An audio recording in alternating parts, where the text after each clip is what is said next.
for watching Afternoon Live. Many people make resolutions for themselves for the new year, but what about for your whole family?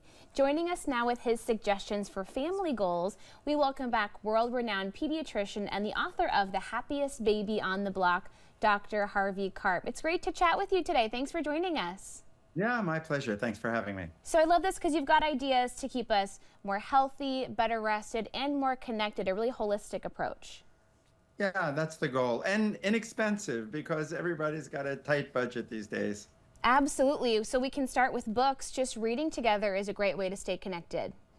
Yeah, you know something, for so many of us, that memory of being cuddled up in bed with your parent and reading together, and it isn't just reading, but it gives you an opportunity to talk about the book and talk about how your life relates to the book. And it really becomes this intimate moment that is warm and comforting, that kids can cherish and hold on to for a long, long time. And of course, reading together also increases vocabulary and has been shown to be able to help school performance. So there are a lot of dividends, and it doesn't cost a penny. Absolutely. And getting outside daily, another thing that's great for our health, and doing it together, it's a great way to stay connected as well. Yeah, we all know that sun exposure gives you extra vitamin D. And we used to say that vitamin D was good for the bones, which it is, but it's good for so many other parts of the body as well, including reducing the risk for chronic disease and perhaps even things like cancer and heart disease. So vitamin D and getting ourselves and our kids out there is super, super good. The other big thing that happens is when you're sun exposed, especially in the early part of the day, your brain sets itself into the day-night pattern that it needs to be able to sleep well at night. So, for example, when people travel across time zones, doctors often say, make sure you get a few hours of good bright sunlight exposure in the morning. That will help you get over jet lag.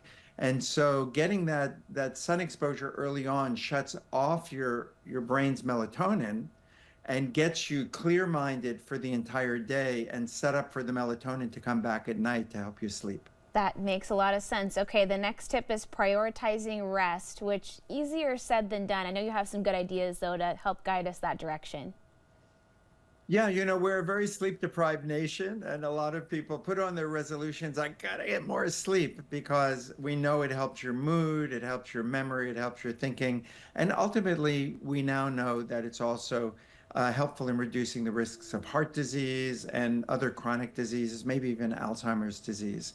And with children, that's especially the case. A lot of parents have relied on melatonin, which is something that can be used with children, but it's really more of a last resort. You know, we don't want to give our kids medication if we can avoid it, but rather turn on their natural melatonin without having to buy something at the store. And the way you do that for children is to turn the lights down about an hour before bedtime or a half hour before bedtime. Turn off screens because the blue light coming off the screen actually shuts off your melatonin, so it makes you be more awake.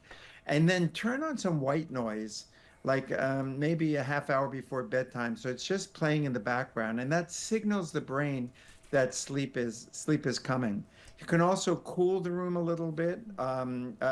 Warm bed, but a cool room tends to help all of us fall asleep better. And one of the things that we're doing for parents with new babies to help them sleep is using our little bed snoo, which rocks and shushes babies and responds to them when they fuss to help put them back to sleep. So that way we can add an hour or more to the baby's sleep, which of course can add to the parent's sleep as well. That makes a huge difference, thinking back to the days when my little ones were little babies. That sleep, every minute counts. You're so right. And anyone can rent a snoo for about $5 a day, and it ships for free. But thousands of people get it for free now from their employers as a wellness benefit. So we're really encouraging companies that want to take care of their young families to investigate that. That's great. Okay, your final suggestion, eating meals together, however you can, right? Whatever your family schedule looks like. I know that's true. We've all got crazy schedules now, but even if it's 3 times a week or 4 times a week, it's this memory that you're creating of all of us being together. It sets a foundation of love and respect for each other. And not just the eating the meal together, but going shopping together or preparing the meal together.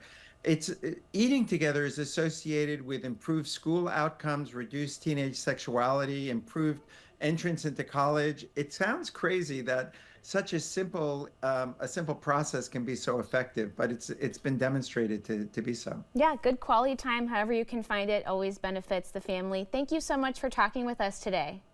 You bet. Happy New Year, everybody. Happy New Year, and we'll have more information on our website at katu.com. We'll be right back with more Afternoon Live right after this.